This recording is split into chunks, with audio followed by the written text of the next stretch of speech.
Hello everyone. So today I would like to share to you about maritime attorneys in Houston, TX.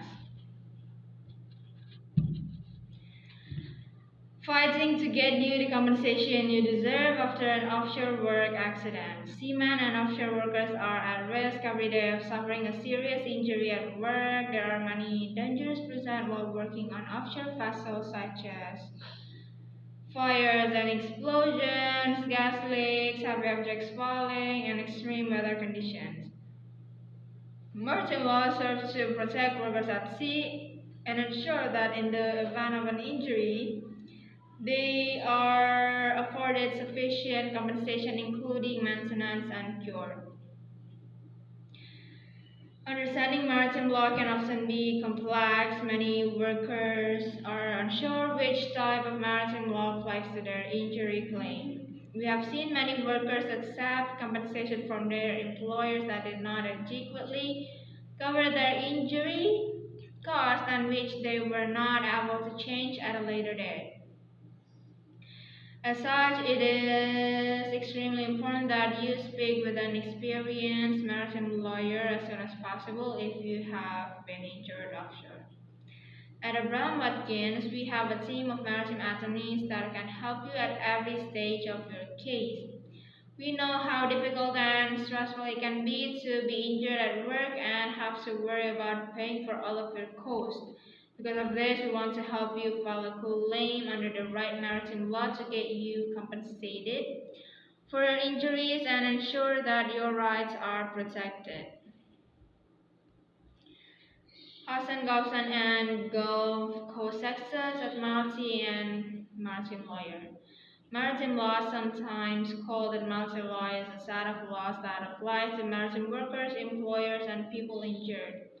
Generally, the laws govern all maritime accidents and events that occur on the high seas, such as oil platform accidents, smash accidents, and cargo ship accidents. The high seas refers to water beyond the territorial waters of a country, state. Maritime law also applies to territorial water that is within 12 miles of the shore.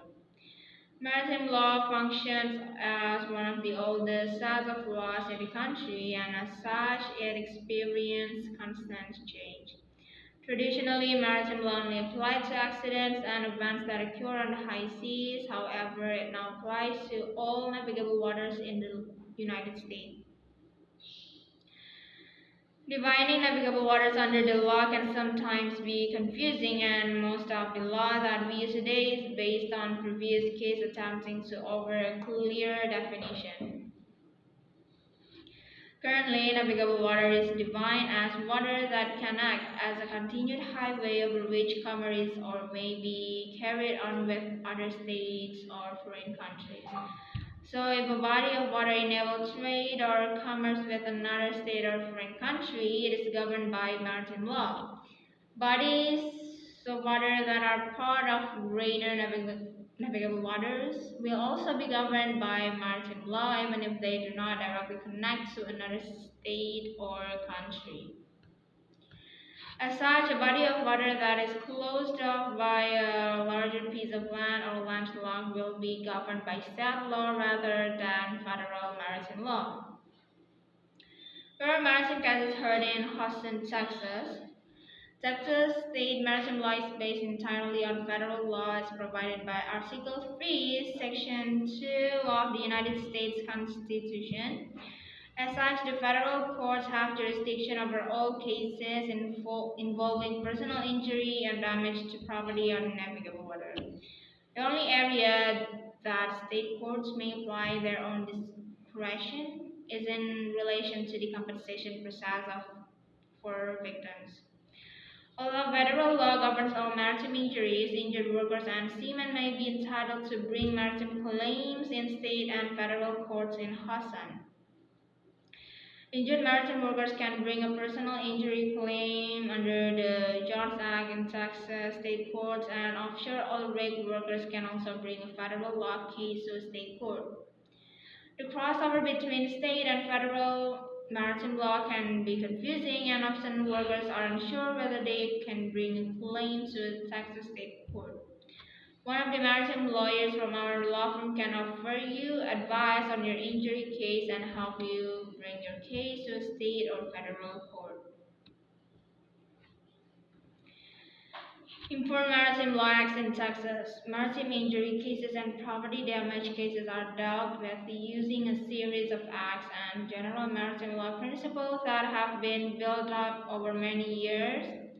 Legal principles governing the right to compensation and medical expenses for an offshore injury and jurisdiction for claims are set out in this act.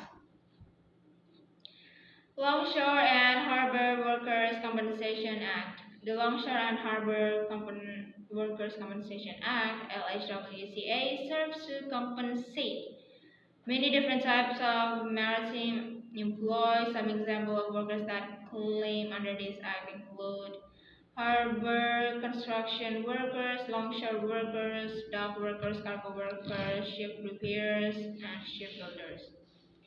In order to make a compensation claim under this act for a maritime injury, the workers must demonstrate that they are a maritime worker and that their injury occurred on navigable waters or adjacent to such waters, including docks, piers, and etc. Outer Continental Shelf Lands Act. The Outer Continental Shelf Lands Act is an extension of the LHWCA. Workers who are injured on the outer continental shelf of the United States are entitled to make an injury claim under this act. They must show that their work was in relation to exploring and producing natural resources. If you work on an outer continental shelf or rig, you may be entitled to file a maritime injury claim under this act. However, if you are employed by the U.S. government, a foreign government, or a state government, you will be exempt from filing a personal injury claim under the Outer Continental Shelf Lands Act. All deaths that occur on the high seas outside of a state's territorial waters are covered under the Death on the High Seas Act. This act provides that family members of workers and passengers who die due to an accident at shore caused by a wrongful act, neglect, or default occurring on the high seas can bring a lawsuit. Family members can only recover compensation for pecuniary losses like financial support and will be unable to recover medical expenses and funeral costs. So that's all from me. I hope you guys understand. Thank you and bye bye.